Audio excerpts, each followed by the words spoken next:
Hello, and welcome back to another great video. In this one, we are going to see basically when to use Next.js APIs, right?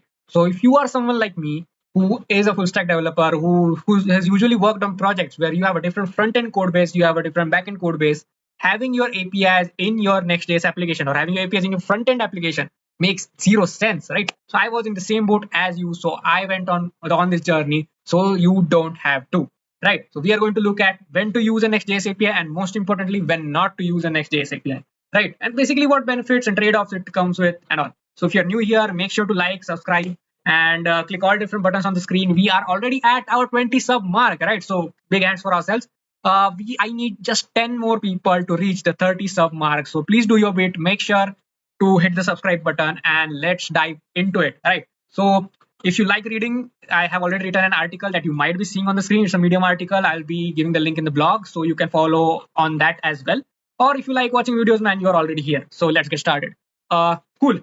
So since Next.js 9, version 9, we have been blessed with the ability to basically build APIs in our front-end application, right?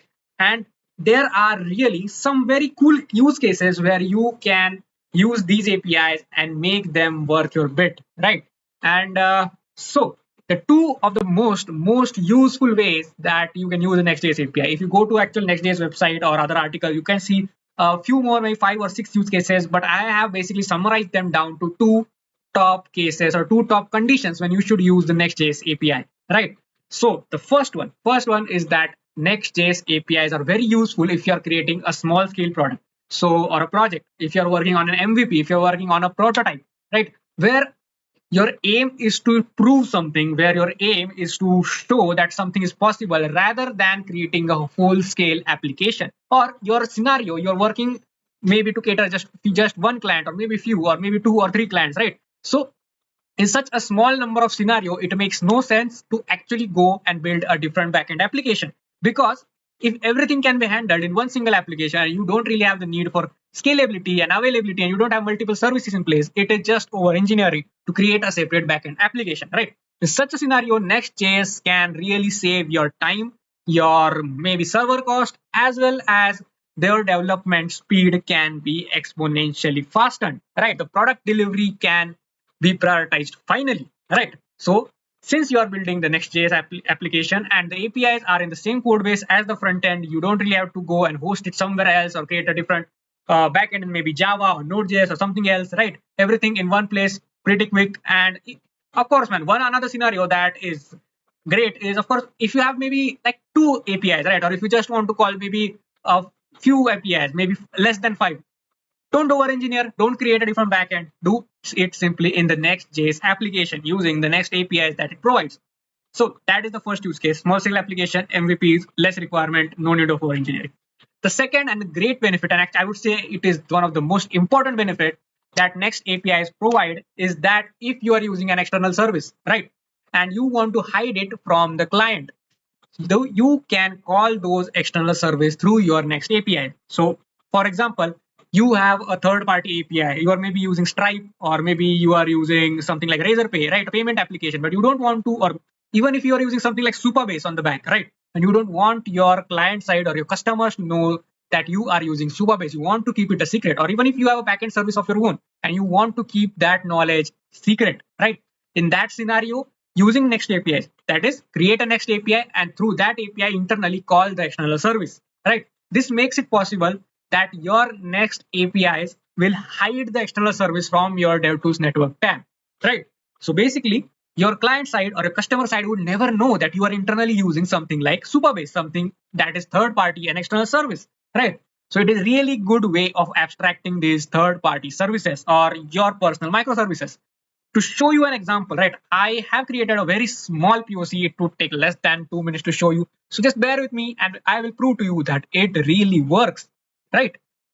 Okay, so here we are on my VS Code and we can see on the screen that I have already created a Next.js API for you. You can see here that I am using an external URL, an external API.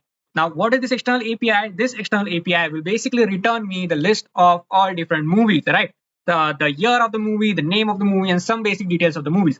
So this external API that we are using, I want to protect it from the customer side. I don't want the customers to know that I'm using this third party API.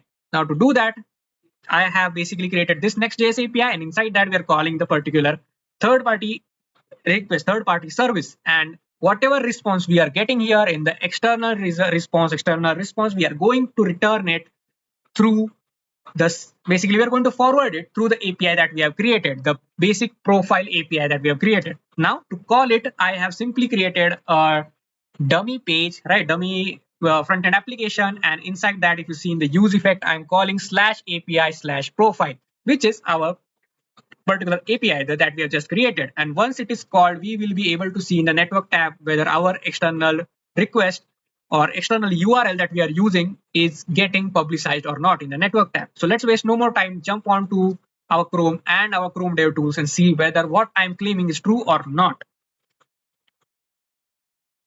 Cool. So we are back on Chrome. Let me just open up a new tab for you guys and open yeah, cool. So you can see that the network tab is here. It's completely blank, and we are now going to call our dummy page. So once I enter the dummy page, it should internally call our slash API slash profile next API that we have created and respond us with the list of movies that we have, but should protect the external API that we were using. Let's see if it is possible or not. So here I am on localhost 3000 slash dummy page.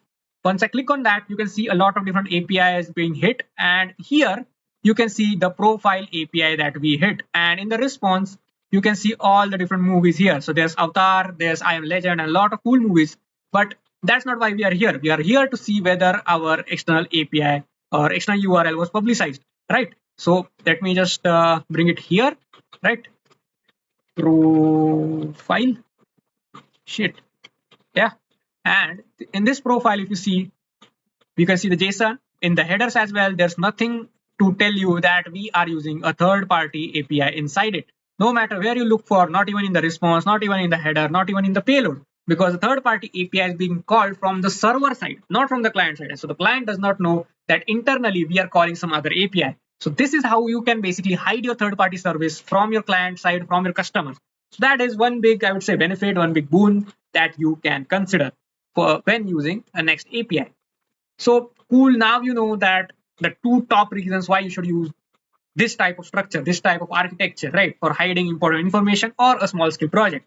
Now the next great important question remains is, man, when should I not use a Next API, right? Why wouldn't I use a Next API for everything? You might come with this question, man. Every fool comes with this type of questions. So I am here to help you, right?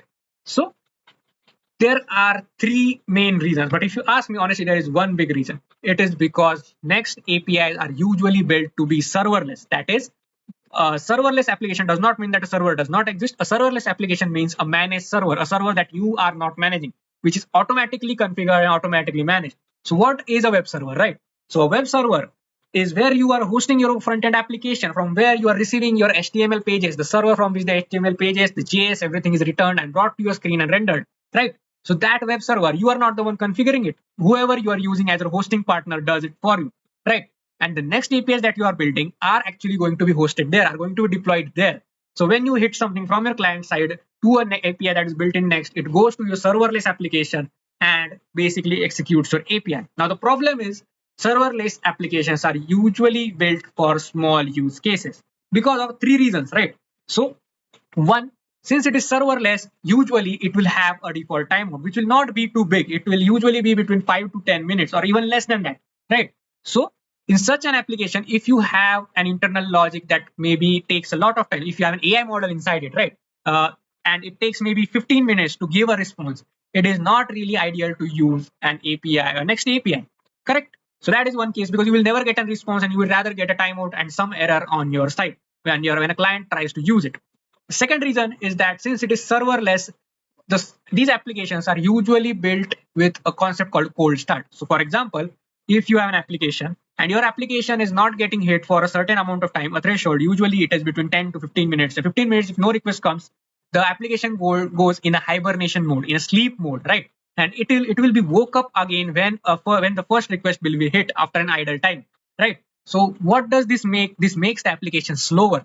So when the first request comes, it will get a delayed response. And a lot of times it will not even get a response. The packet or the request can be dropped. There's a big chance in that, right? So if your application needs to be highly available, going to a Next.js API is not really the way to go.